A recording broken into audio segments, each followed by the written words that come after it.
जब आप भारत में अंग्रेजी हुकूमत का इतिहास जानेंगे तो आपको समझ आएगा कि अंग्रेज तो भारत केवल व्यापार के इरादे से आए थे, लेकिन यहाँ की संपदा देखकर उनके मन में लालच जाग गया और रही सही कसर यहाँ बटी रियासतों ने पूरी कर दी। ईस्ट इंडिया कंपनी, जिसे महारानी एलिजाबेथ ने 16वीं सदी में स्थापित किया था, वो दूसरे देशों में व्यापार के लिए जाती थी, लेकिन भारत में उन्होंने देखा कि छोटे छोटे रियासतें आपस में ही सत्ता के लिए लड़ रही हैं। ऐसे में अंग्रेज जो व्यापार करने आए थे धीरे धीरे अपनी ताकत बढ़ाने लगे, जिसका यहाँ के शासकों ने भी साथ दिया। अंग्रेज आधुनिकता से लैस थे, जिनका इस्तेमाल उन लोगों ने भारत के राज्य रजवाड़ों को लुभाने के लिए किया।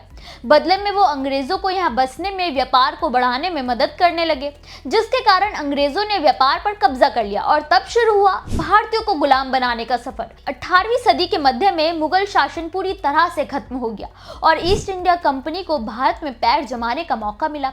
1757 के आसपास पहली बार बंगाल के शासक सिराजुद्दौला और ईस्ट इंडिया कंपनी के बीच युद्ध हुआ और सिराजुद्दौला इस युद्ध में मारे गए और तब पहली बार ईस्ट इंडिया कंपनी द्वारा बंगाल से भारत पर राज करने की शुरुआत हो गई थी। लेकिन तमाम कोशिशों के बाद भी अंग्रेजी हुकूमत पंजाब पर कब्जा नहीं कर पाई थी। पंजाब पर कब्जा करने में अंग्रेजों को करीब 92 सालों का लंबा इंतजार करना पड़ा था। अपने इस वीडियो में हम जानेंगे कि ऐसा क्यों था, अंग्रेज पंजाब की तरफ बढ़ क्यों नहीं पा रहे थे, इसके बारे में जानेंगे। नमस्कार, मेरा नाम है मोहिनी और आप देख रहे हैं नेटड्रिक पंजाब।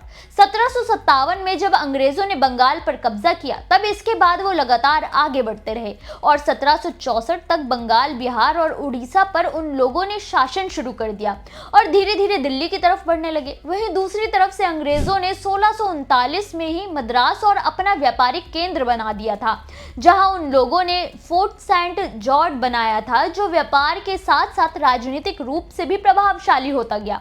लेकिन तब भी पंजाब में अलग अलग प्रभावशाली मिसल बटे हुए थे, जिनके रहते पंजाब में एंट्री करना आसान नहीं था। अंग्रेज जानते थे कि सिखों की ताकत का कोई तोड़ नहीं है, इसलिए उनसे भिड़ने के बजाय इंतजार किया जाना चाहिए। लेकिन तब उन्हें ये नहीं पता था कि उनका सामना शेर पंजाब से भी होगा, जो अपने दरबार में अंग्रेजों को केवल चिढ़ाने के लिए बुलाते थे। 1801 में महाराजा रणजीत सिंह ने पंजाब की गद्दी संभाली और उन्होंने खालसा सेना का गठन कर दिया।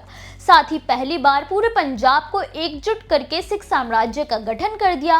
उनकी सेना इतनी मजबूत थी, गुरिल्ला युद्ध कौशल में पारंगत सेना में हरि सिंह नलवा जैसे महान योद्धा थे, तो उन्हें किसका डर था। अंग्रेज व्यापार के इरादे से तो महाराजा के दरबार जाते थे, लेकिन वहां की शानो शौकत देखकर वो समझ चुके थे कि महाराजा के रहते वो पंजाब पर कब्जा नहीं कर सकते। महाराजा की सेना ना तो आधुनिक हथियारों से डरती थी और ना ही अंग्रेजों से, लेकिन अगर अंग्रेज उस वक्त पंजाब पर हमला करते तो शायद उन्हें भारत पर और 100 सालों तक कब्जा करने का सुख मिल जाता।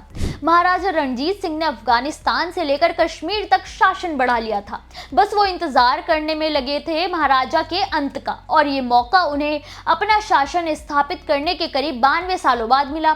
1839 में महाराजा रणजीत सिंह का 59 साल की उम्र में निधन हो गया। उनके जाने के बाद अंग्रेजों के लिए पंजाब में आना आसान नहीं था। महारानी जिंद कौर अपने 5 साल के बेटे के साथ मिलकर भ्रष्ट दरबारियों और शासन व्यवस्था को संभाल रही थी, लेकिन खालसा सेना के कुछ लोगों ने धोखा कर दिया, जिससे सेना में फूट पड़ गई और पहली बार 1845 में सिख एंग्लो युद्ध हुआ, जिसमें पंजाब का कुछ हिस्सा अंग्रेजी हुकूमत के पास गया। लेकिन राजकुमार दलीप को अंग्रेजों ने ब्रिटेन भेज दिया और महारानी को नजरबंद कर दिया। महारानी की कोशिशों के बाद भी वो फिर से सिख साम्राज्य को स्थापित नहीं कर पाई थी और अंग्रेजों की गुलामी पंजाब में भी शुरू हो गई।